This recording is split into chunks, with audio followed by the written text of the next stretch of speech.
Call of Duty is one of those series that seemingly has different game every year, like FIFA or Madden.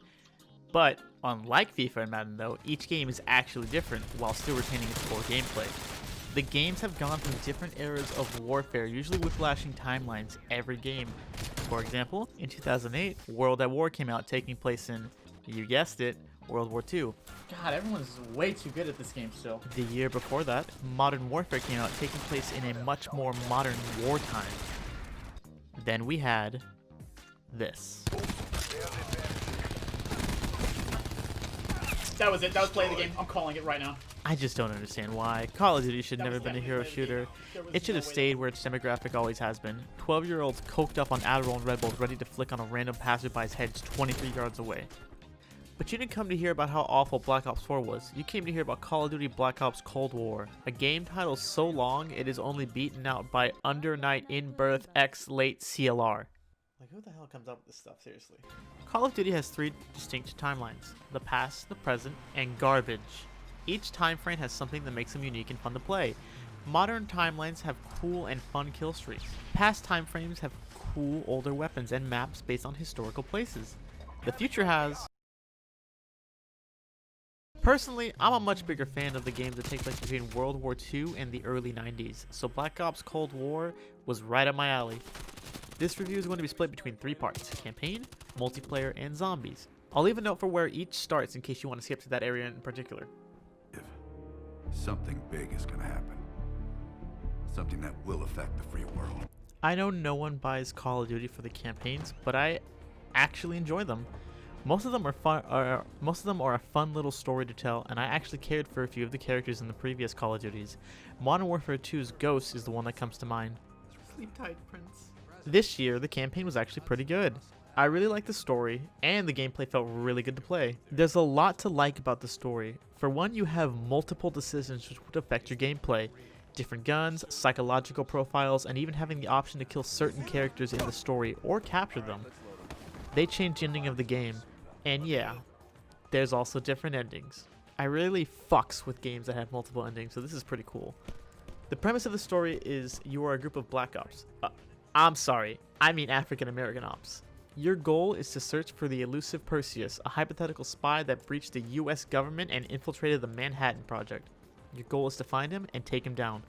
The campaign is a total of 18 missions and side missions. You are not required to play the side missions, but they add to the story, and personally, I think they're a welcome change. There's also a part of the campaign where you can fly a helicopter, and it just makes me wish we could have had that instead of the VTOL or certain other kill streaks. But we Cold War players make do, I guess. I guess they didn't want you to have the freedom of flying around, even though the whole game is about fighting for freedom. You're going to see a lot of familiar faces in here from Black Ops, including Hudson, Mason, and Woods. One of the newest things in the game is the fact that you can change the way your character plays. You get to make a new character named Belle. You can change their skin, their name, where they came from, their history, their favorite color, their favorite song, what they like to do on the weekends, and their preferred pronouns. Okay, well, only some of those are true, but the pronoun part is true, which is just one of the gripes that I have. It doesn't bother me per se, but it just feels unnecessary. It feels more like pandering than anything. Now, if they replaced this option with an option that asked, would you like your finishing move to be you picking up your enemies and tombstoning them? That would have felt more appropriate, honestly. Besides those customization options, you can change your psychological profiles. These have different benefits on your character, though I have yet to see if any of them change dialogue. For example, taking the paranoid psych profile would make it so you ADS 100% faster. They need an anxiety psych profile and a depression one, then I can really feel like I'm in the game. The campaign is probably one of my favorite ones. I recommend giving it a try when you're not doing anything right now, or you get sick of the multiplayer. And trust me, you're gonna get frustrated with this one. I just don't want to give anything away. I think it's really worth the playthrough. There's multiple endings, so the game is gonna want you to do multiple runs, but just one is still a great experience. Start segue into...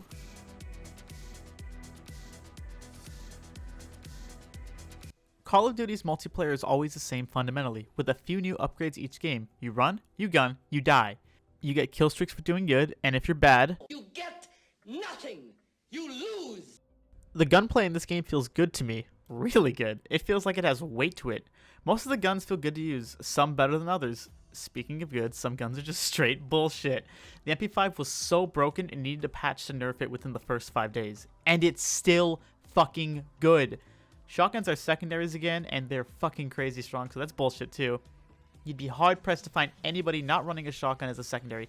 Snipers are always really good or really bad, so no change there.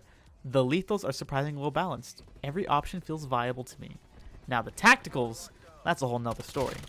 There's two types of people. People who take stim shots and losers. Also real quick, if you niggas could hit subscribe, unsubscribe, and then resubscribe, it would let me know if my content was any good. Thanks guys. Back to what I was saying. Don't get me wrong, I like the other tactical equipment, but if you actually want to go on a kill streak, you take stim shot because of how absurdly broken it is. I'm serious. I don't think I've ever seen a more broken tactical in any Call of Duty. It instantly starts the heal and is on an 11-second cooldown. Tell me what's fair about that. What's fair about taking your insulin after a gunfight and instantly being able to fight another fight? Then you win the second fight and your heal is already back up. What? Whoever thought that up needs to be fired. I'm serious. No, like off the script, that man needs to go lie on a table so he can understand what balance is in the world. When I started, I thought it was a field upgrade. Field upgrades are upgrades that take a few minutes to become available and add something to your arsenal, whether it's a mine, a gas trap, an automated SAM turret, or a trophy system. But they all have different times to come online, so everyone just takes trophy systems since they're only a minute long to come up. Who came up with this? Was it the stim shot guy? Get back on the table, Todd! Fucking Todd. We can also talk about perks now. There's like 2 viable options in each row, and then they range from memes to, does this actually do anything? Also, Flak Jacket is the most broken perk right now. So every explosive you throw at a Flak Jacket user is basically throwing a teddy bear, with most of the threat coming from the fact that they might get itchy after feeling the fur. When someone can take an RPG to the chest and still survive, that's what we call broken. Last but not least are wildcards, which are like perks on steroids. All you need to know is that they all suck except Perk Greed, which lets you equip 6 perks. Everything about this game just feels so fucking broken. Like, everyone who worked in the balancing department of Treyarch were forcibly relocated to the HR department. The worst part is, I like it. You're gonna have to take this win from my cold, dead hands! It reminds me of Modern Warfare 2 days, where I was a young lad, but not young enough to not recognize that the dual models were bullshit. So you countered that by using riot shields. And the guy who used the dual models would say, "Oh, riot shield! I'm a pussy that use riot shield!" It takes me back to those days. Everything is bullshit, so nothing is. The only problem is that only half of the equipment is bullshit, and the other half is just garbage. So you're running around with an MP5 and an auto shotgun and the perk greed with stim shot, and you see someone with an RPG and a decoy grenade, and you just... I'm sorry, little one.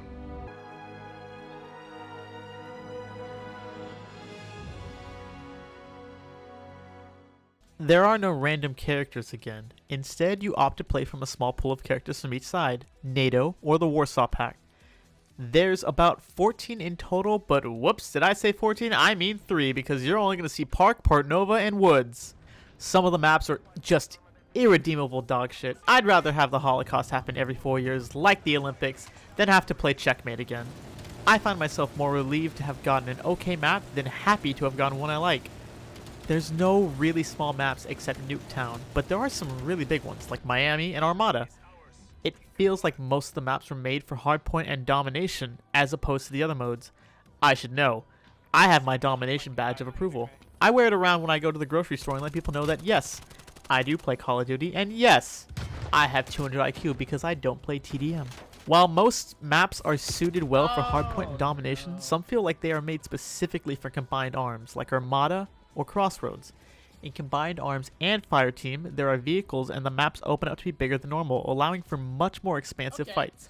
It's a shame that they're locked behind the Combined Arms mode, but I can see why.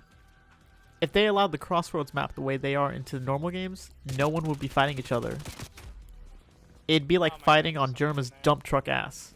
There's also 3 maps exclusive to Fireteam, where 10 teams of 4 face off to complete an objective. I personally am not a fan, but you might be. It just sucks these maps aren't available to regular modes. They would definitely spice up the way the game is played. Overall, the multiplayer is fun. It's unbalanced as shit, but it's fun to play. At least I think so. If you liked Modern Warfare 2 and Black Ops, you'll probably like Cold War. It's the same level of Twitch shooter as the late 2000 games. Brings me back to my teenager years. Sometimes games don't have to change, and that's what I appreciate the most about Cold War. It's unapologetically Call of Duty, and I like that. But this is probably the most divisive multiplayer I've seen in a long time, so some people like it, some people hate it.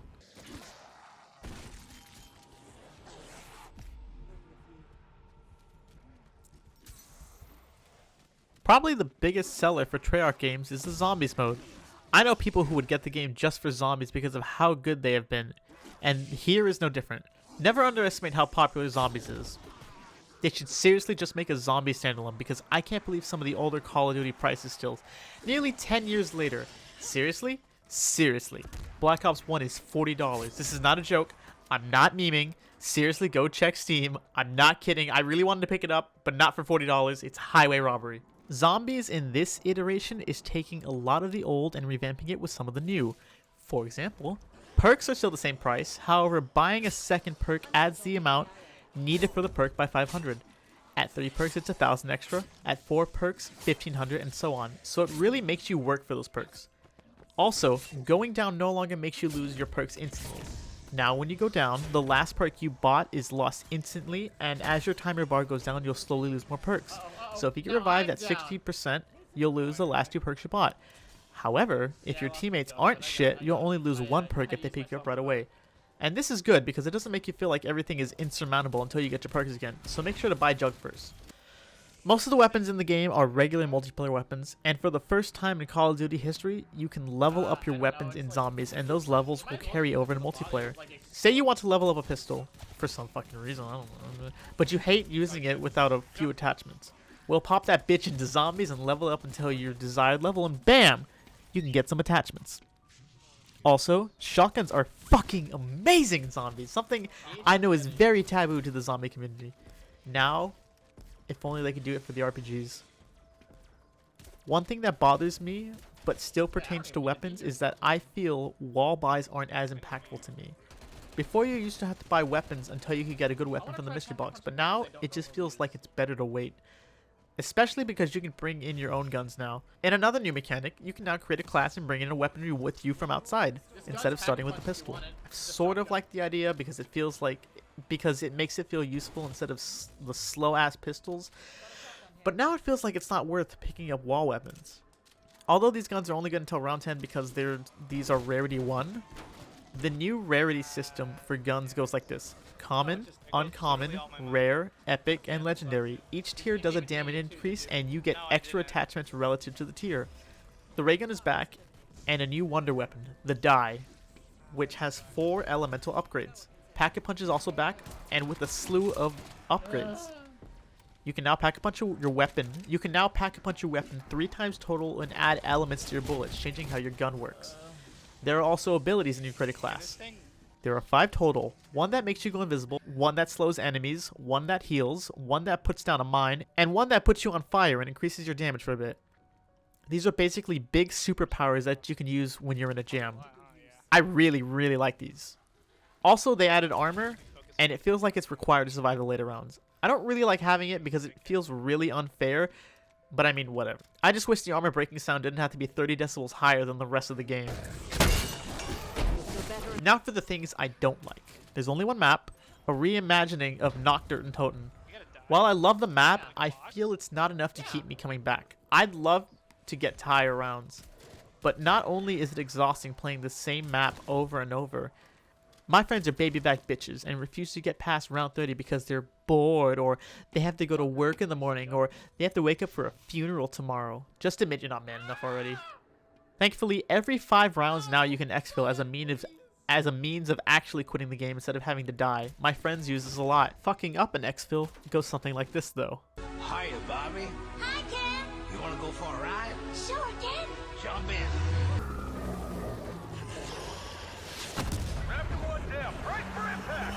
Also, there's no more Zombies exclusive characters. The characters now are ported straight from multiplayer, and they don't even give a shit they're fighting zombies. I really miss them talking to each other, or at least caring they're fighting zombies. They act like they're buying groceries, and it's just a minor inconvenience. I really miss the old character dialogue, and this is probably one of my biggest, criticisms for Zombies mode. There's a ton of changes to zombies, and I don't really want to cover all of them, or else this review will end up 50 minutes long. So I recommend watching a video from Tim Hansen, a zombies YouTuber. I'll leave the link to his review of the new zombies in the description.